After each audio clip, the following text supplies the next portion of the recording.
എല്ലാവർക്കും നമസ്കാരം. ഞാൻ സരിത മഹേശ്വരൻ. ഇന്ന് ശ്രീകൃഷ്ണവിലാസ മഹാകാവ്യത്തിൻ്റെ 10ാമത്തെ സർഗത്തിലെ 121, 122 എന്നീ 2 ശ്ലോകങ്ങളാണ് നമ്മൾ പഠിക്കാൻ പോകുന്നത്. 121ാമത്തെ ശ്ലോകത്തിൽ ഉപേന്ദ്രവജ്രവൃത്തവും 122ാമത്തേതിൽ ഉപജാതി വൃത്തവുമാണ് കവി ഉപയോഗിച്ചിരിക്കുന്നത്.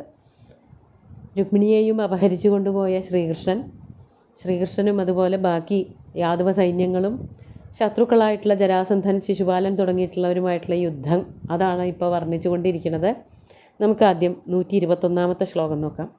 നിഷംഗിഭി കങ്കടഗൂഢഗായൈരധിജ്യജാപൈർയദുഭി പരീത അധിഷ്ഠദാരൂഢരഥ പുരസ്താദ് ഗൃഹീതധന്വായുധിസീരപാണി.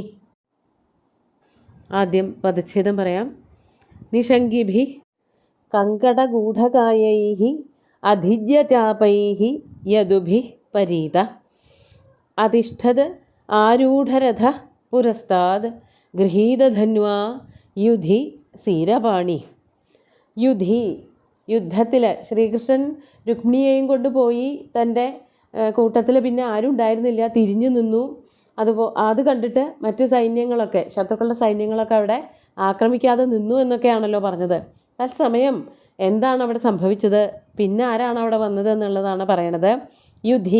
യുദ്ധത്തിൽ നിഷംഗിഭി കണ്ടകഗൂഢകായൈഃ അധിജ്യചാപൈഃ യദുഭിഃ പരീത.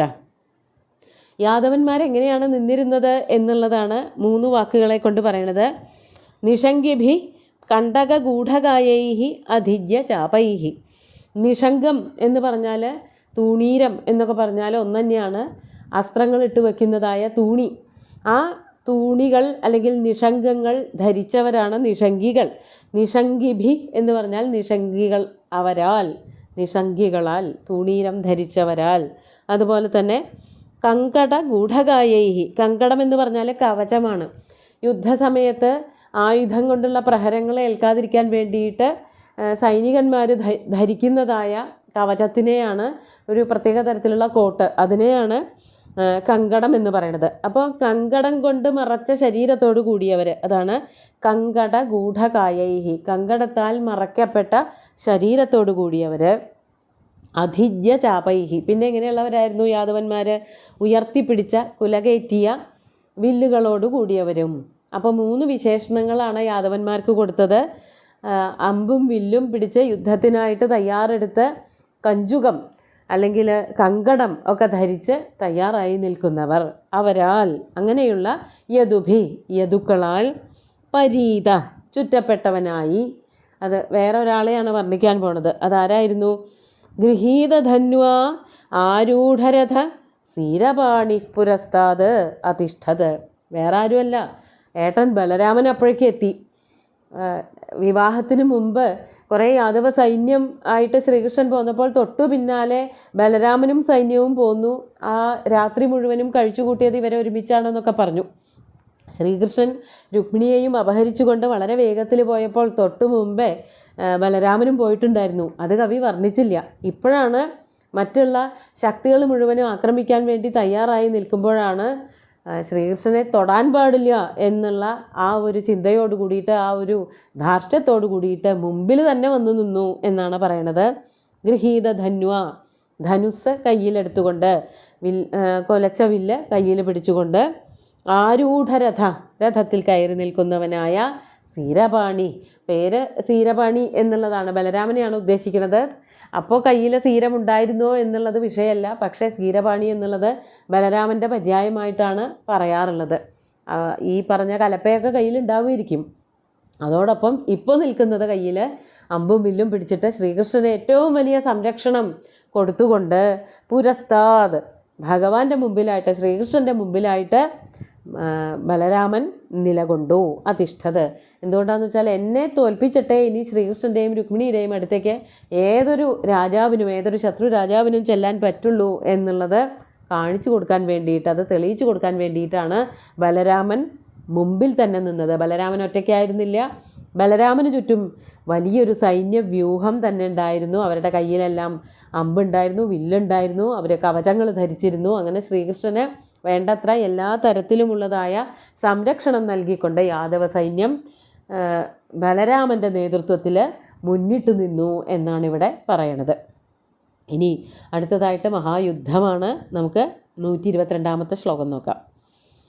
കോദണ്ഡടങ്കാരവിദീർണകർണം കൃപാണസംഘട്ടനകീർണവന്നി തേഷാം യദൂനാം ച ബഭൂവജന്യമന്യോന്യമത്യുദ്ഭട ദർപ്പവാദം. ആദ്യം പദച്ഛേദം പറയാം. കോദണ്ഡടങ്കാരവിദീർണകർണം കൃപാണസംഘട്ടനകീർണവന്നി തേഷാം യദൂനാം ച ബഭൂവ ജന്യം അന്യോന്യമത്യുദ്ഭട ദർപ്പവാദം. അവിടെ വലിയൊരു കോലാഹലം തന്നെ കേൾക്കാറായി.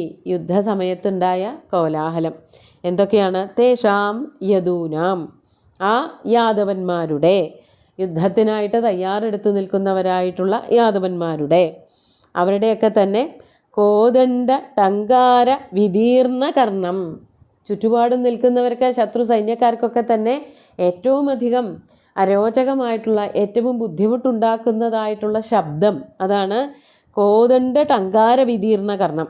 കോദണ്ഡത്തിൻ്റെ ടങ്കാരം, ടങ്കാരം എന്ന് പറയുമ്പോൾ ഈ ഞാണ് വലിച്ചു വിടുന്ന ശബ്ദത്തിനെയാണ് ടങ്കാരം എന്ന് ഉദ്ദേശിച്ചിരിക്കുന്നത്. ആ ടങ്കാരം കൊണ്ട് ചെവി എന്താണ് പറയുക, പൊട്ടിപ്പോകുന്നത് പോലെ, ചെവിയുടെ ആ ശ്രവണശേഷി പോലും നഷ്ടപ്പെട്ടു പോണ പോലെയുള്ള ശബ്ദങ്ങളാണ്. അതാണ് കോദണ്ഡ ടങ്കാര വിദീർണ കർണം. അതിനെ, ആ ശബ്ദം, അതായത് ഞാണൊലി ഉണ്ടാക്കുന്നതായ ഒരു വലിയ ശബ്ദമുണ്ട്. ആ ശബ്ദം കാതുകളെ പൊട്ടിത്തെറിപ്പിക്കുന്ന, കാതുകളുടെ കാതടച്ചു പോകുന്ന ഒരു ശബ്ദം. ഒന്നല്ല, പല പല ശബ്ദങ്ങൾ, പല ദിക്കിൽ നിന്നും ഇവരുടെ വില്ലിൻ്റെ ആ ഞാണൊലി കേൾക്കുമാറായി. അങ്ങനെയൊക്കെയുള്ളതായ യുദ്ധം. പിന്നെ എങ്ങനെയുള്ളതായിരുന്നു? കൃപാണ സംഘട്ടന കീർണവന്നി. കൃപാണം വാളുകളാണ്. ആ വാളുകൾ തമ്മിൽ ചേരുമ്പോൾ, ശത്രുക്കളും അവരുടെയൊക്കെ ഈ യാദവന്മാരുടെയും വാളുകൾ തമ്മിൽ അങ്ങോട്ടും ഇങ്ങോട്ടും വെട്ടുമ്പോൾ അതിൽ നിന്ന് തീയാണ് പാറിപ്പോയിരുന്നത്. അതാണ് കൃപാണ സംഘട്ടനം. വാളുകൾ തമ്മിലുള്ള യുദ്ധത്തിൽ കീർണം, പുറത്തേക്ക് തെറിച്ചു പോകുന്നതായ വന്നി, തീക്കണങ്ങളോടുകൂടിയ തീയാണ്. അതായത് തീജ്വാലകൾ ഈ വാളിൽ നിന്നും, വാളുരസുമ്പോൾ, വാളുകൾ തമ്മിൽ കൂട്ടിമുട്ടുമ്പോൾ അതിൽ നിന്ന് തീജ്വാലകൾ പുറത്തേക്ക് വന്നിരുന്നു. കൃപാണ സംഘട്ടന കീർണ വന്നി. അടുത്ത വിശേഷണം പറയാണ്. അടുത്ത ഒരു തരം യുദ്ധത്തിൽ പിന്നെന്താണ് ഉണ്ടായത്? അത്യുദ്ഭട ദർപ്പവാദം അന്യോന്യം ജന്യം ബഭൂവ. അത്യുദ്ഭട ദർപ്പവാദം. ഉദ്ഭടം എന്ന് പറഞ്ഞാൽ നല്ലവണ്ണം വർദ്ധിച്ചു വന്ന, ഉറക്കെ ഉറക്കെ കേൾക്കത്തക്കതായ, അതാണ് ഉദ്ഭടം. വർദ്ധിച്ചു വന്നതായ ദർപ്പവാദാഹ. ദർപ്പവാദം എന്ന് പറഞ്ഞാൽ അഹങ്കാരം പറച്ചിലുകൾ, പൊങ്ങച്ചം പറയലുകൾ. ഞാൻ ആരാണെന്നറിയോ, ഞാൻ ഇന്നതൊക്കെ ചെയ്തിട്ടുള്ള യുദ്ധവീരനാണ് എന്ന് ഒരു കൂട്ടർ, മറ്റൊരു കൂട്ടർ അതിനെ എതിർത്തുകൊണ്ട് മറ്റൊരു വാദം. അങ്ങനെ അവരവരുടെ കേമത്തങ്ങൾ, താൻ ചെയ്തതായിട്ടുള്ള കേമത്തങ്ങൾ മുഴുവനും പറഞ്ഞുകൊണ്ടിരിക്കുന്നതായ ആ ഒരു സംഭാഷണത്തിനെയാണ് ദർപ്പവാദം, യുദ്ധത്തിനിടയ്ക്കുള്ളതായ ദർപ്പവാദം എന്ന് പറയുന്നത്.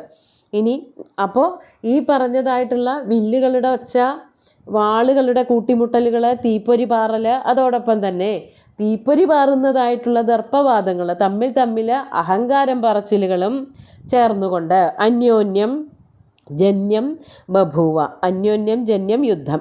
ഇതൊക്കെ തമ്മിൽ വർദ്ധിപ്പിക്കുമാറുള്ള യുദ്ധമാണ് ഉണ്ടായത്.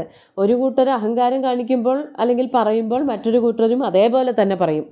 അവരവർ ചെയ്തു കൂട്ടിയതായ, അല്ലെങ്കിൽ അവരുടെ രാജാക്കന്മാർ ചെയ്തതായിട്ടുള്ള കേമത്തങ്ങൾ. അങ്ങനെ ആ യുദ്ധത്തിൻ്റെ ഒരു സ്വഭാവം വളരെ ഗംഭീരമായിരുന്നു.